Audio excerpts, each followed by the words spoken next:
Assalamualaikum warahmatullahi wabarakatuh. Perkenalkan, kami di kelompok 2 dari kelas IF20B. Di sini kami akan mempresentasikan materi kelima dari mata kuliah Sistem Operasi. Sebelum masuk ke materi, saya akan memperkenalkan anggota-anggota di kelompok 2. Yang pertama ada Muhammad Gusti Nurfatin, yang kedua ada Genta Kusuma Atmaja, dan yang ketiga saya sendiri yaitu Rio Pratama. Baik, langsung saja masuk ke materi. Materi yang pertama itu pengertian proses. Proses adalah pengeksekusian program yang melakukan aksi yang ditentukan dalam program itu. Suatu proses memiliki kode program dan aktivitas. Next. Manajemen proses.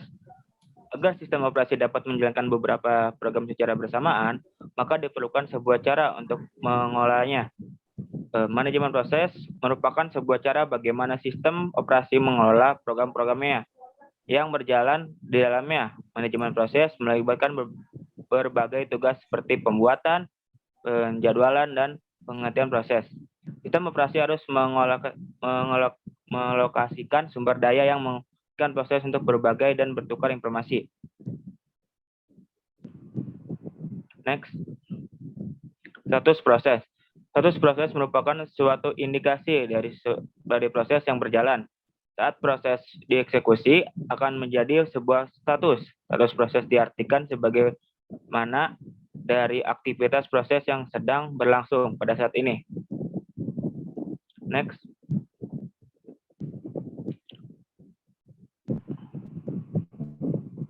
Ada 5 jenis status proses. Yang pertama, running, yaitu proses yang sedang dieksekusi. Yang kedua, ready, proses yang siap dieksekusi. Yang ketiga, blockade atau proses menunggu event atau melengkapi tugasnya. Yang keempat, new, proses baru yang saja dibuat. Yang kelima, terminate, atau proses yang telah selesai dieksekusi. Baik, selanjutnya akan dibawakan oleh Genta Kusuma. Silakan. Baik, saya lanjut. Operasi-operasi pada proses. Sistem operasi dapat melakukan operasi-operasi pengelolaan proses, diantaranya itu pertama membuat proses, kedua mengajukan proses, ketiga menunda proses, keempat melanjutkan kembali proses, kelima mengubah prioritas proses, enam menjadwalkan proses, tujuh memblokir proses, delapan membangunkan proses. Proses control block (PCB) atau proses control block adalah struktur data yang dikelola oleh sistem operasi. Setiap proses PCB menyimpan informasi-informasi yang berhubungan dengan proses. Struktur proses control block. Status proses. Yang pertama itu ada status proses, status new, ready, running, waiting, terminated, dan juga banyak lagi. Yang kedua itu ada program counter, bagian yang berisi alamat memori berikutnya yang akan dieksekusi oleh proses tersebut.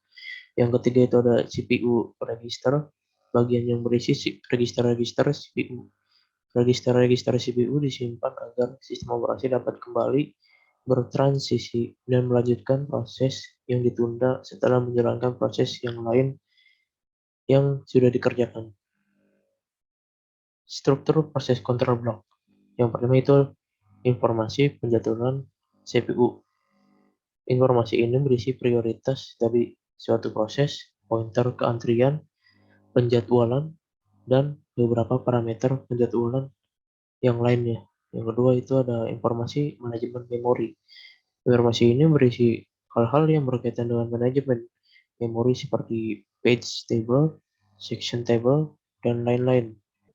Tips. Informasi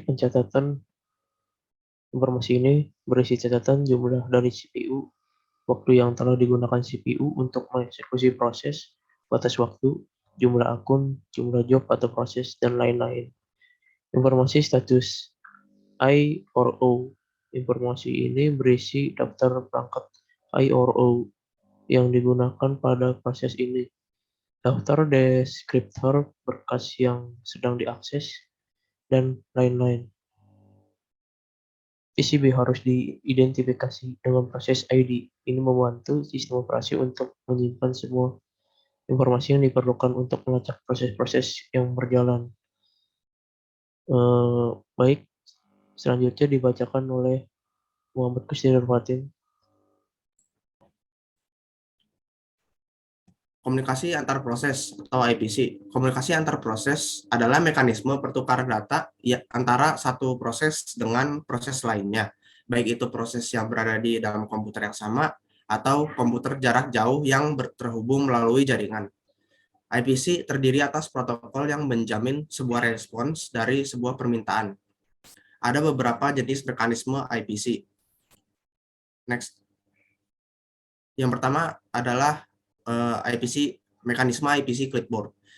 IPC ini, jenis ini sangat umum dilakukan secara interaktif ketika pengguna melakukan operasi copy, cut, paste dari satu proses ke proses lainnya dengan menggunakan clipboard.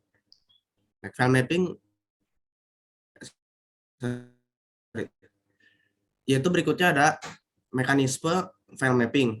File mapping memungkinkan suatu proses untuk memperlakukan konten berkas seperti blok memori pada ruang alamat proses itu. Proses dapat melakukan komunikasi antara proses dengan membagi blok memori ke proses lain melalui file mapping. Next. File mapping tidak dapat membagi blok memori ke proses yang berjalan pada komputer yang terdistribusi pada jaringan komputer. Dengan kata lain, file mapping hanya dapat membagi blok memori ke proses yang berjalan di komputer yang sama. Next. Kemudian ada mekanisme IPC mail slot. Mail slot menyediakan komunikasi satu arah. Proses yang membuat mail slot disebut server mail slot.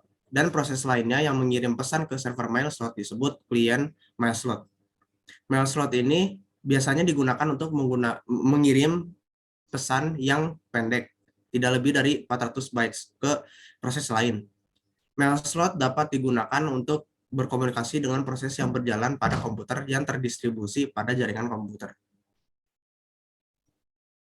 Next. Kemudian ada mekanisme IPC pipes.